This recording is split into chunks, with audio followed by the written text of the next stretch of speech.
que aqueja a nuestra población y a toda la población mundial es la hipertensión arterial, una enfermedad que tiene tasas de mortalidad muy elevadas y una de las principales causas de insuficiencia renal crónica terminal en nuestro medio actual y a nivel mundial.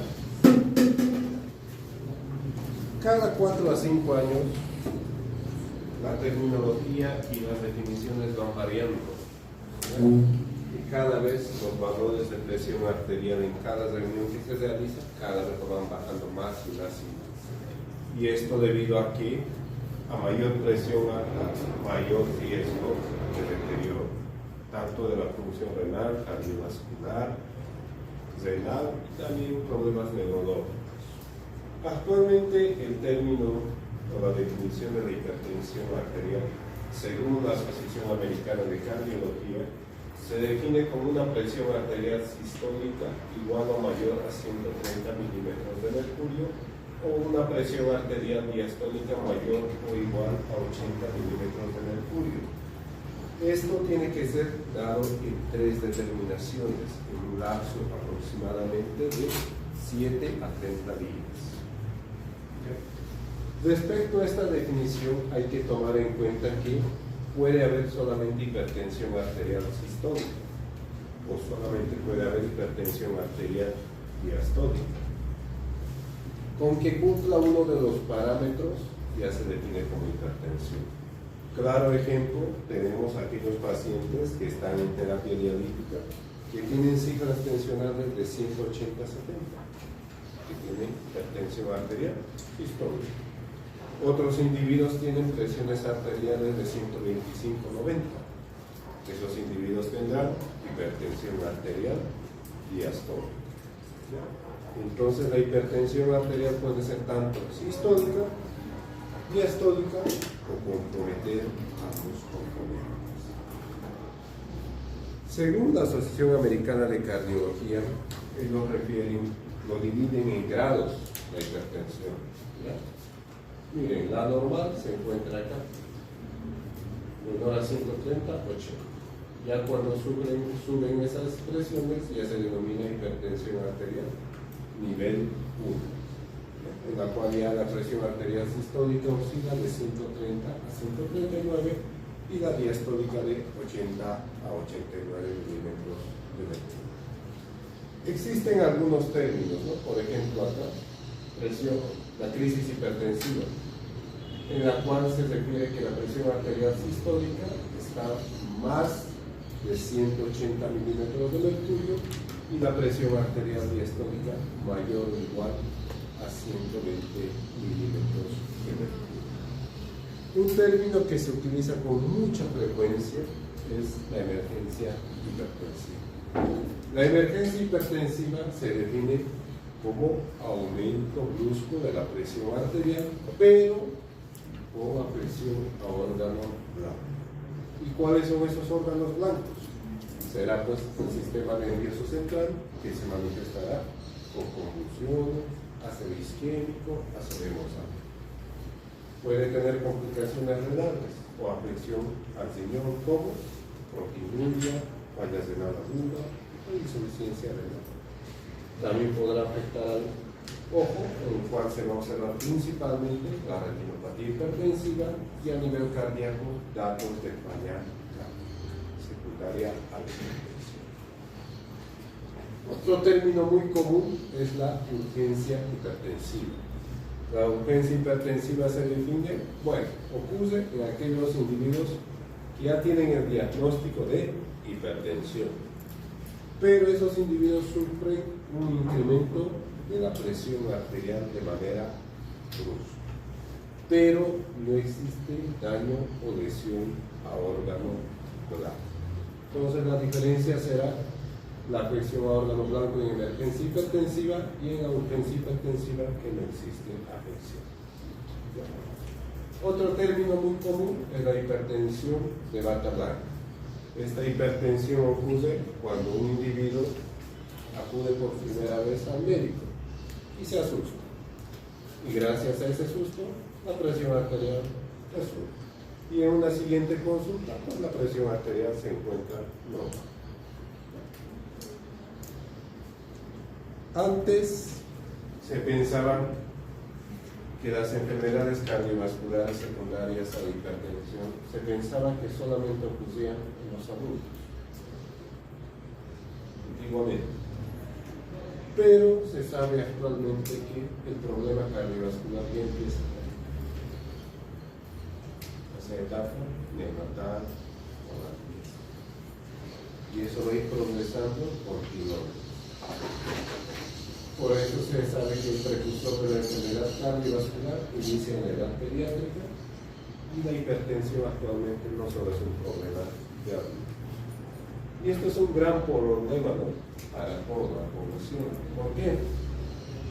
Porque nadie les toma la presión arterial a estos. Ni en los hospitales, ni en las clínicas, en ningún lugar. Y les apuesto que la mayoría ni siquiera sabe que existe hipertensión en niños.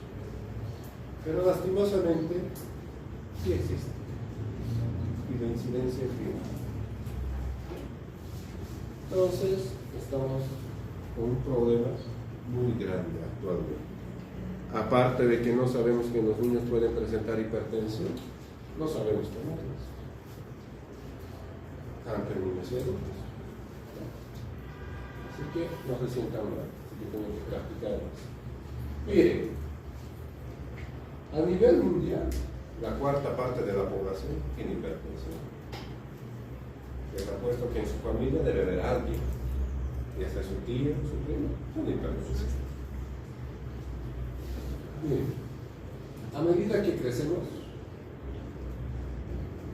mayor incidencia.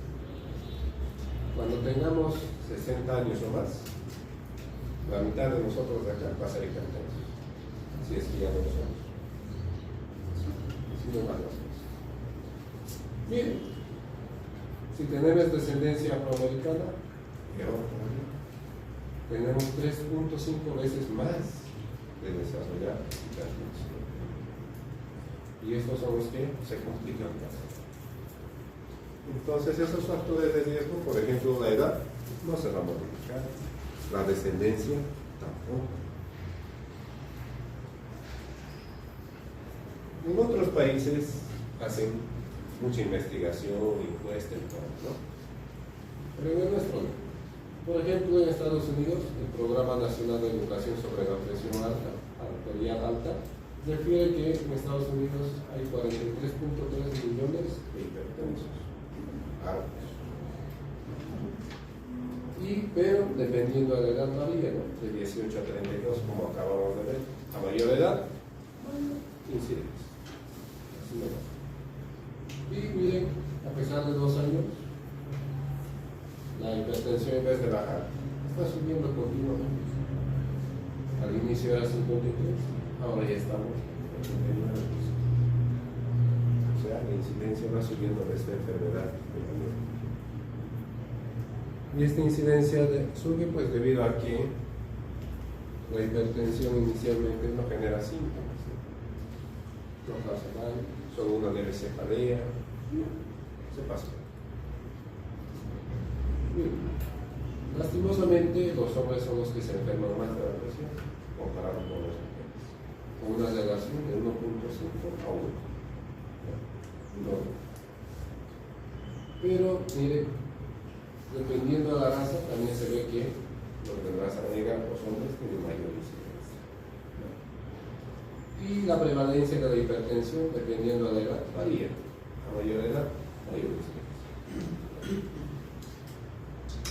Pero también existen muchos factores de riesgo que nosotros podemos modificar, ¿no? Y hay algunos factores de riesgo que no vamos a poder modificar aunque quisiéramos. Por ejemplo, la ingesta de sodio. Todos nos gusta comer con sal, ¿verdad? Comida sin sal no es comida. A mayor cantidad de sal, o sea, mayor a 3 a 5 gramos de sal diario, la presión sube. Bien, la ingesta de sodio aumenta 6.3 milímetros de mercurio y la diastólica sube de 3.5 milímetros de mercurio. Y esto es porque solamente en la alimentación ingerimos mayor cantidad de sal. Y recuerden, todos los alimentos que compramos, ¿cuál es su principal conservante? La sal. Todos los embutidos que ingerimos tienen mucha sal. Las papitas que tanto nos gustan tienen mucha sal. El churrasco que ingerimos tiene un kilo de sal. Entonces, eso sí podemos modificar. Entonces, la ingesta de sal. Problemas relacionados con problemas del sueño, principalmente la apnea. Y recuerden que la apnea puede aparecer obesidad. Entonces, está estrechamente relacionado con el peso. Ejemplo otro, miren, prematuros. Hoy en día nacen niños de 25 semanas, 28 semanas, prematuros, ¿no? Y viven gracias a la tecnología que se ha desarrollado. Pero estos niños prematuros tienen un problema muy importante. Todos durante la vida prenatal, o durante la vida intrauterina, hay algo que se denomina nefrogénesis, proceso mediante el cual se forman las nefronas. Y ese proceso termina aproximadamente a las 36-37 semanas de gestación. Y para ese proceso de nefrogénesis se requiere una interacción muy importante entre madre y producto. Cuando un bebé nace prematuramente, independientemente del parto, esa señal se corta. Entonces, esas señales que favorecían que el riñón crezca, genere nefronas, se cortan. Entonces, estos niños, en vez de nacer con 1 millón de nefronas, nacerán con 50.000. O 10.000. Y ya a la edad de los 30 años, hipertenso o algún grado de enfermedad renal. Bajo peso. Se refiere a todo niño menor a 2.5 kilos. Preeclampsia o hipertensión durante el embarazo. Y miren, incrementa la presión, tanto la sistólica como la diastólica. Algo que se ha visto en los últimos años, y actualmente también es una pandemia, la obesidad. Se ha visto que ha incrementado considerablemente, ¿no? Y eso debido a las comodidades de la tecnología, ¿no? Antes recuerden que el televisor no tenía control remoto, ¿verdad? Tenías que levantarte, parar y cambiarlo, ¿no? Hoy en día hay control remoto, ni siquiera ya tienes que mover ni la mano. Entonces, eso ha incrementado el sedentarismo y por tanto la obesidad. Y miren, a mayor obesidad o a mayor aumento de peso, la presión se incrementa de manera anormal. Entonces es un factor de riesgo muy importante. Y se puede modificar, ¿no? Es difícil, pero se puede. Pero también existen factores protectores.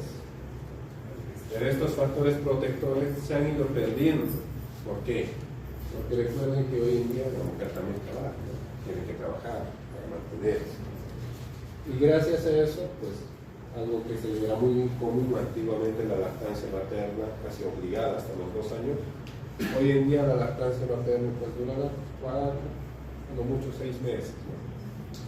Gracias a eso, pues se ha visto que aquellos individuos que no reciben lactancia materna, comparado con aquellos que reciben lactancia materna, tienen presiones arteriales sistólicas más bajas.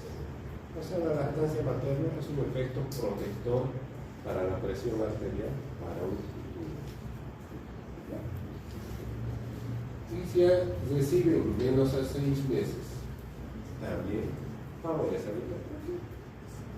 Entonces, esto de la lactancia materna, pues, se va a tener que continuar estimulando, educando a la población, para que pues favorezca a que estos factores de riesgo disminuyan. Pero está difícil. El tabaco, sabemos que es dañino, ¿verdad? Provoca cáncer y siguen fumando la gente, ¿no? Sabe que en la cajerita quiere ser peligroso, atenta con tu salud. Pero se sigue, ¿no? No se hace caso omiso. Respecto a la exposición de tabaco, existen dos formas de exponerse al tabaco. Uno es activo, en la cual uno el individuo fuma, y el otro es el pasivo. Antes creíamos o pensábamos que, decía, había áreas de fumar, ¿verdad? Donde iban a fumar, y volvían y no pasaba nada. Pero actualmente se sabe aquellos individuos que fuman, ya sea aquí o en la punta del cerebro, todas las sustancias que se liberan del cigarrillo se impregnan en la ropa. Y si tiene una enamorada, la abraza. Si tiene hijos, no abraza. Entonces el hijo o la enamorada fuma. Y esa es la exposición al tabaco de manera pasiva. Lastimosamente es así. Bueno. Otro, la adversidad infantil. Por ejemplo, esto de la adversidad infantil se ha estudiado mucho, sobre todo en esos niños maltratados.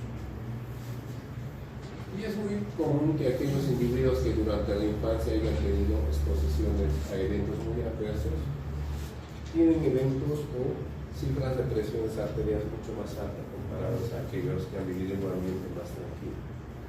Y eso es normal, ¿no? Y es muy recurrente esta enfermedad. Por ejemplo, si a ustedes le dijeran ahorita, hay un examen de sorpresa ahorita, la presión se le sube, ¿verdad? Por esto, por la adversidad. Entonces el estrés también favorece el desarrollo de la hipertensión. Y esto lo pueden comparar, por ejemplo, tomando la presión el día de su examen y después de su examen. Y van a ver la diferencia de presión que existe antes y después. Entonces, eso también es un factor de riesgo. Porque si el estímulo persiste, esa presión puede seguir así. Ya. Respecto a la etiología de la hipertensión, pues sabemos que en la mayor parte de los casos es esa hipertensión primaria, exogénica, idiosincrática, lo que se quiera llamar, ¿no? En la cual se denomina hipertensión esencial, en la cual se presenta el 90% de la hipertensión en adultos, la cual se desconoce la causa, pero se ha asociado principalmente a trastornos relacionados con mutaciones genéticas y principalmente solo de un gen. Por eso se denomina trastornos hipertensivos monogenéticos raros. En estos trastornos hipertensivos monogenéticos, el principal hallazgo es este, que existe mayor reabsorción de sodio. Y si existe mayor reabsorción de sodio, hay mayor reabsorción de agua, lo que conlleva a la hipervolemia e hipertensión. Y dentro de estos síndromes se ha visto principalmente el hiperaldosteronismo familiar tipo 1, tipo 3, en la cual, como su nombre lo dice, hiperaldosteronismo, se produce mayor cantidad de aldosterona. Y vimos que la aldosterona favorece la reabsorción de sodio y conlleva a hipervolemia.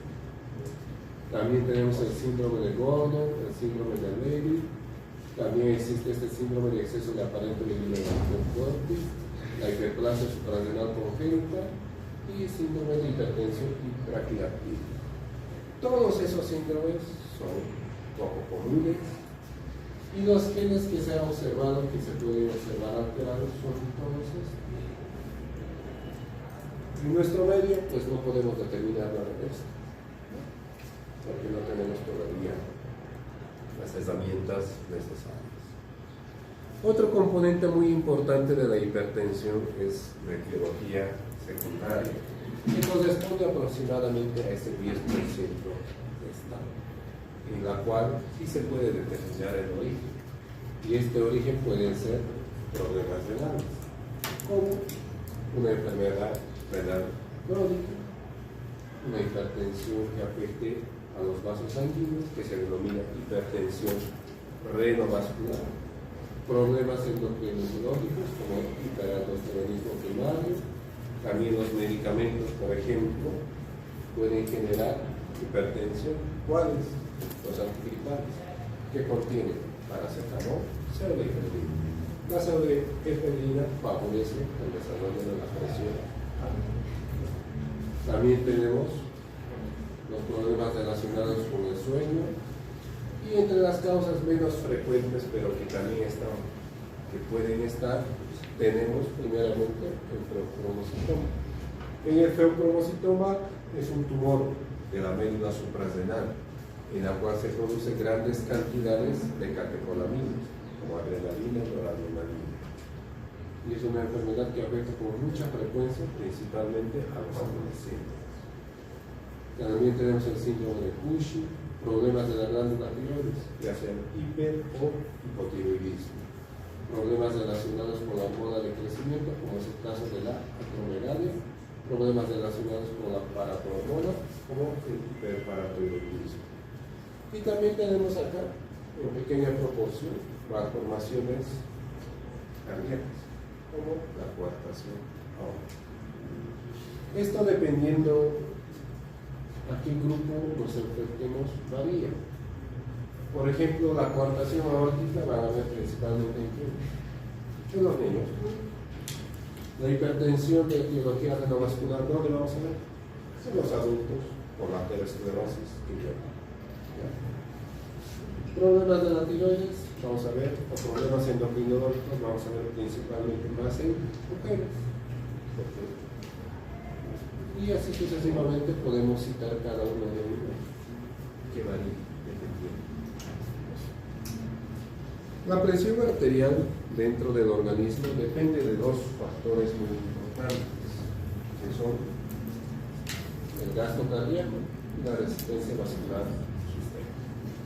El gasto cardíaco, a la vez de que depende de la frecuencia cardíaca, que es el número de latidos, y el volumen sistólico, o sea, la cantidad de sangre que sale en cada inyección.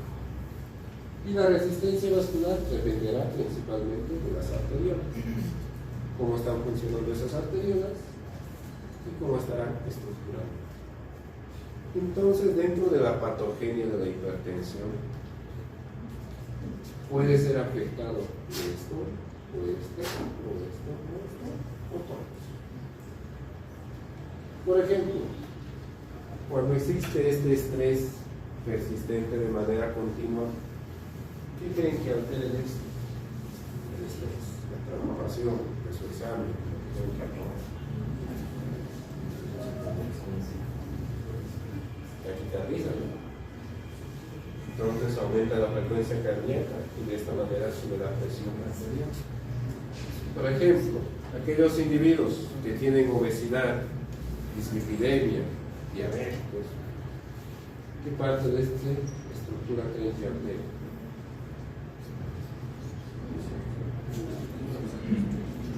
Porque recuerden que cuando aumentamos de peso, ¿qué ocurre? Se forman placas ateromatosis. Y el vaso sanguíneo, de lo que era flexible, se vuelve duro.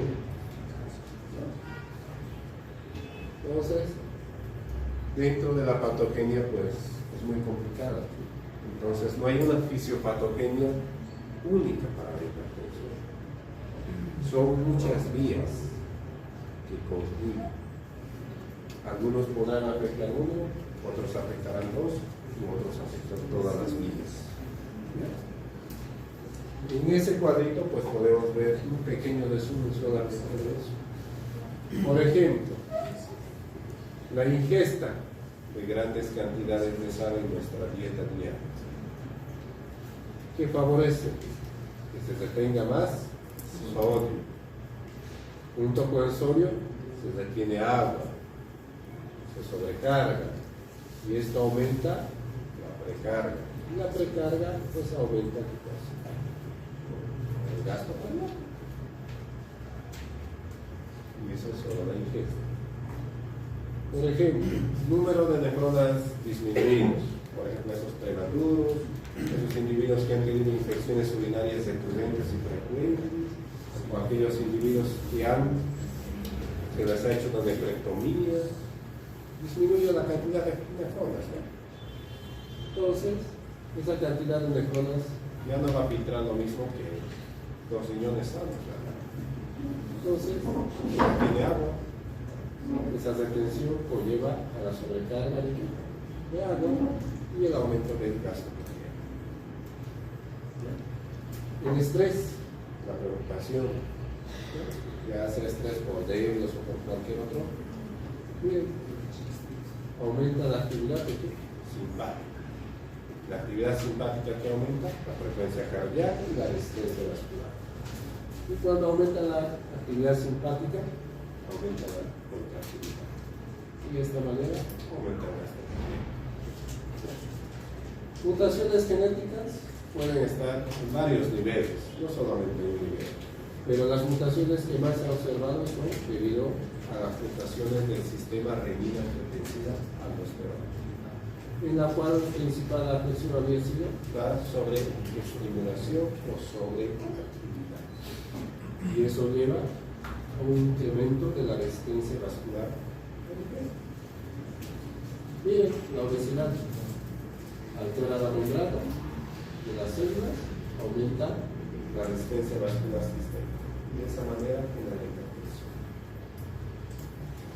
También recuerden que en la obesidad hay algo que se llama síndrome de resistencia a la insulina, el hiperinsulinismo. Favorecen también una hipertrofia endotelial.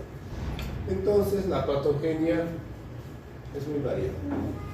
Entonces, si preguntáramos el mecanismo mediante el cual la obesidad genera hipertensión, ¿qué responderíamos?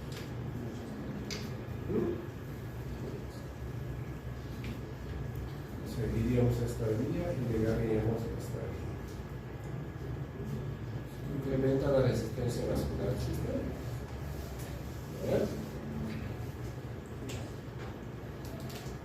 Si habláramos del estrés, ¿cómo generaría la presión arterial? ¿Cómo sería?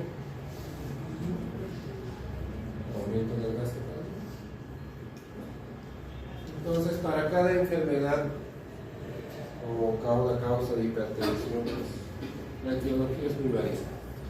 Y el tratamiento también sale de eso. Por ejemplo, si tu paciente tiene mayor sobrecarga de agua, ¿qué damos? Algo que elimine esa agua. Diurético. Si el tratamiento, bueno, si la hipertensión es la etiología por el estrés, ¿qué vamos a dar? No vamos a dar diurético, ¿verdad? ¿Qué le vamos a dar? Algo que disminuya esta frecuencia cardíaca o esta actividad. Vamos, los metabloqueadores. Si por ejemplo acá tenemos, hay mayor resistencia vascular sistémica, para disminuir esa resistencia, ¿qué le vamos a dar?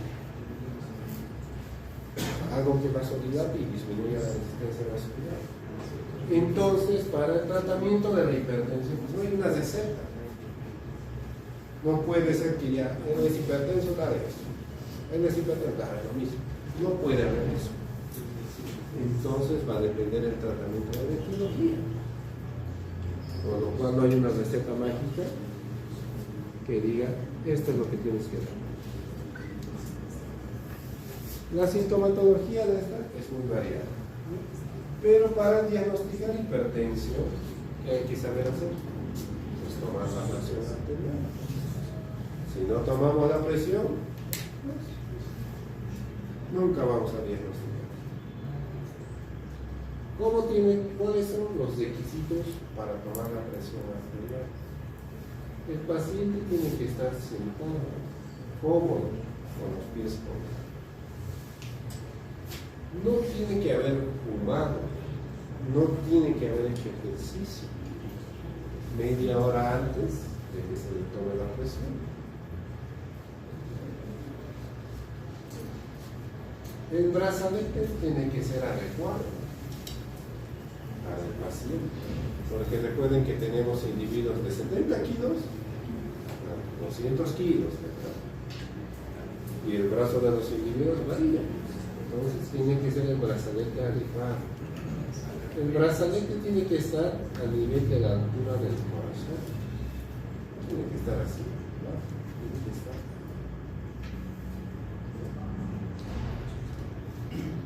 Tiene que estar en un ambiente tranquilo, relajado. Cosa que no se puede, ¿no? Porque en los hospitales están grite y grite y grite.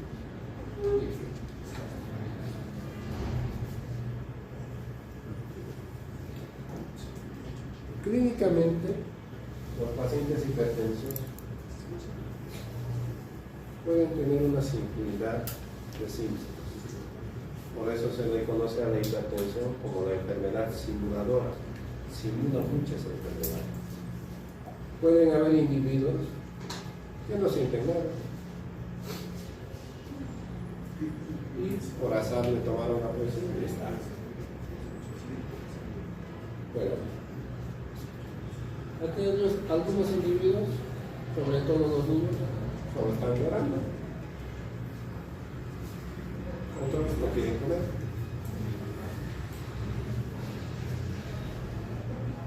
Si vamos por sistemas, podemos ver aquellos individuos, pueden tener taquicardia. Si le hacen una radiografía, pueden ver una cardiomegalia.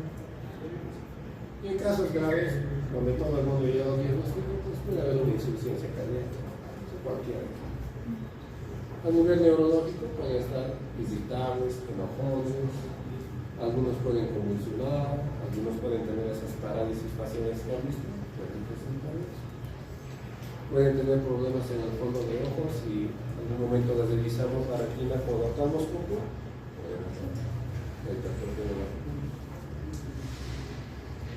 Algunos pueden dejar de orinar, pueden orinar sangre. Entonces la sintomatología es netamente inespecífica. No hay un síntoma o signo que te diga esto es hipertensión. No hay. Entonces, la medición correcta nos va a ayudar a sospechar de la enfermedad. Ya en casos graves puede ocurrir eso, ¿no? Un ACV isquémico, un ACV hemorrágico. Estos individuos son aquellos que ya tienen una hipertensión de larga edad y que llegaron al servicio de emergencias ya por convulsiones o por cefalea que no se podía remitir por ningún medicamento. En el fondo del ojo, pues vamos a ver principalmente datos de retinopatía hipertensiva. Pero seamos sinceros, nadie revisa el ojo, nadie tiene el oftalmoscopio. Entonces, estamos fallando nosotros. En el corazón, la cardiomegalia puede dar datos de hipertrofia ventricular, ya sea derecha o izquierda, y índices cardíacos muy elevados. Se puede solicitar laboratorios. Los laboratorios se solicitan dependiendo del nivel donde están. Porque hay primer nivel de atención, segundo nivel de atención y tercer nivel de atención. Pacientes con hipertensión de primera instancia, pues se pide principalmente hemograma, función renal, los electrolitos, examen de orina, la radiografía. Si se tiene en medio, un ecocardiograma y una ultrasonografía doble. Esto más que todo para descartar, por ejemplo, si hay daño a órgano blanco, pues veremos aquí fallas renal. Si vemos en la radiografía cardiomegalia, pues va a haber daño en el órgano del corazón o el ecocardiograma. Esto para ver principalmente evaluar las arterias venosas. Ya posteriormente, ya si el paciente está hospitalizado, ya los laboratorios ya son más dirigidos con la finalidad de determinar la etiología. Por ejemplo, la actividad de la renina se sospecha o se pide si se piensa en una estenosis de la arteria renal. El cortisol, perfil tiroideo y aldosterona se pedirá en problemas de sospecha de enfermedades endocrinológicas como hipertiroidismo, el síndrome de Cushing. Las catecolaminas para preocupación. El ultrasonido abdominal para ver tumoraciones que no estén comprimiendo las arterias o los riñones. Angiota y el gammagrama.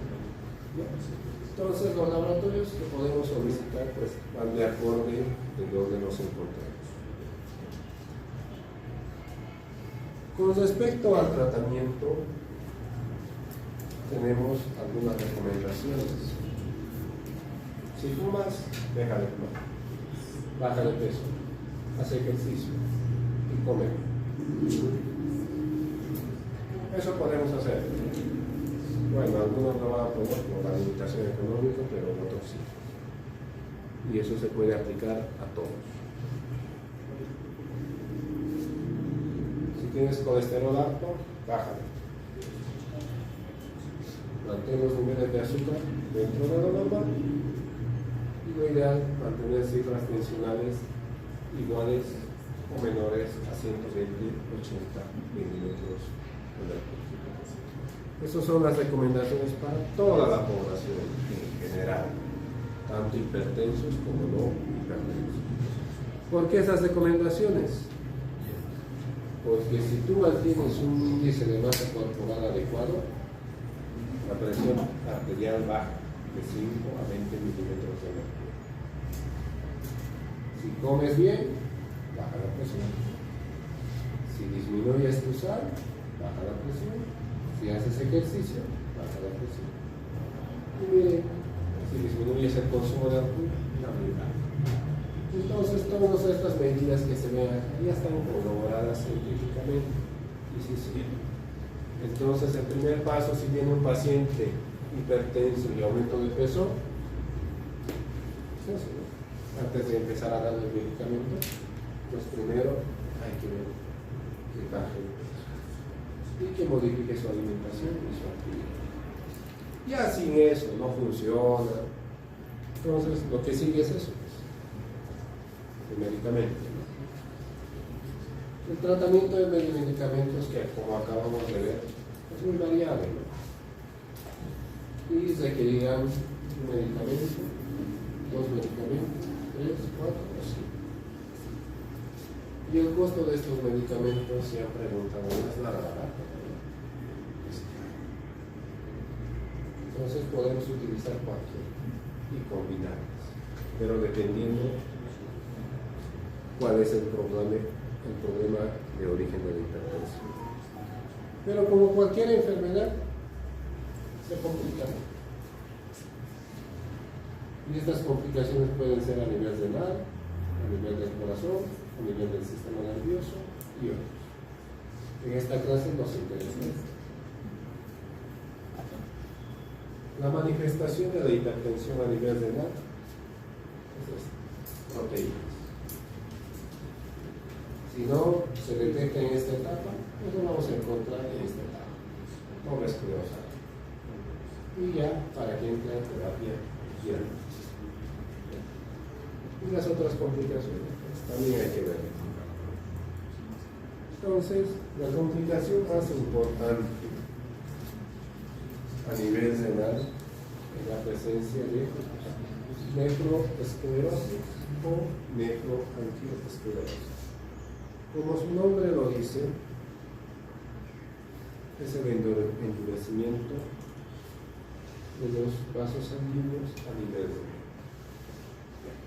Y si el vaso sanguíneo renal se endurece, pierde su función. ¿Cuándo ocurre? Cuando la hipertensión ya es de evolución larga y hay daños en órganos blancos como ojo, corazón, y se manifiesta principalmente con proteinuria y deterioro progresivo de la función cerebral. La prevalencia es aproximadamente afecta al 24% de los pacientes que son hipertensos, y a mayor edad, mayor prevalencia. Bien, por ejemplo, 65 a 74, 11% de prevalencia. Más de 85, 25%. Y más en la descendencia afroamericana. Lo que ocurre en esta patología o en esta nefroangiosclerosis es que aquí tenemos la arteriola aferente y abajo la arteriola aferente. Lo que ocurre en la enfermedad es que estos vasos sanguíneos disminuyen el número, poco a poco se van estenosando, principalmente en la arteriola aferente. Y esa estenosis genera ese incremento de presión de manera retrógrada a nivel del ovillo capilar. Y ese incremento de presión favorece el daño del El daño es de manera continua y persistente, lo cual lo va a llevar a una esclerosis y a una fibrosis. y al final de cuentas ese riñón se necrosa y va a dejar de funcionar. Este proceso ocurre en diferentes niveles de riñón y a diferentes velocidades. Por eso aquellos individuos hipertensos siguen orinando, algunos y otros no, porque la afección es de manera focalizada. ¿Cuándo se sospecha? Es lo que mencionamos, ¿no? Descendencia afroamericana, la hipertensión que sea de larga data, que exista daños a órganos blancos, principalmente corazón y cerebro. Son individuos que principalmente cursan con proteinuria. Esta proteinuria no es nefrótica. Y también aquellos pacientes que presentan datos de disfunción renal. O sea, está hipertenso y la función renal se sigue deteriorando. Y no existe tampoco evidencia de otra enfermedad renal que esté provocando el daño renal. Y si se realizara la biopsia, se puede observar los datos compatibles con la leptoesclerosis. Por ejemplo, en esa microscopía óptica o inmunofluorescencia, esta es la vasculatura en la cual el engrosamiento de la pared del vaso sanguíneo y el número va disminuyendo paulatinamente hasta una etapa en la cual se va a tapar totalmente.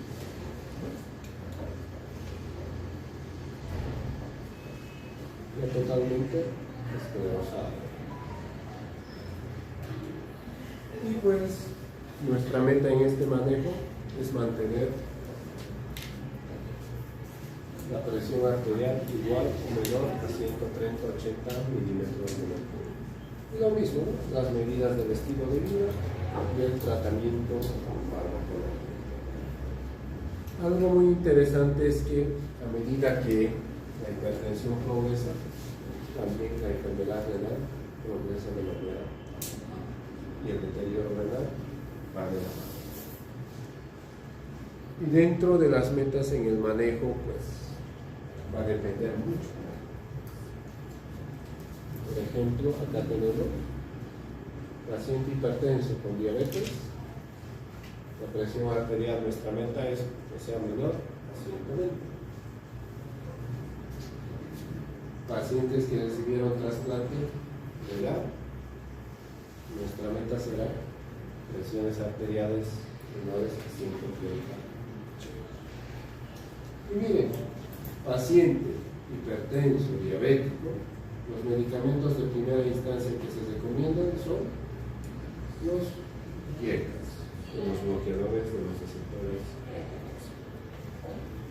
Pacientes hipertensos, pero trasplantados, los primeros medicamentos que se recomiendan son los bloqueadores de canales de calcio. Y esto es justificable, ¿no? Porque dijimos que paciente diabético, hipertenso, ¿con qué cursa? Proteinuria. Medicamentos para la proteinuria. Y vimos también que una de las complicaciones de los IECAS y los bloqueadores era el incremento de la creatinina, ¿verdad? Y la hipercalemia. Por eso no se usan de primera instancia en posoperados de trasplante renal. Por eso utilizamos pasos de mercurio.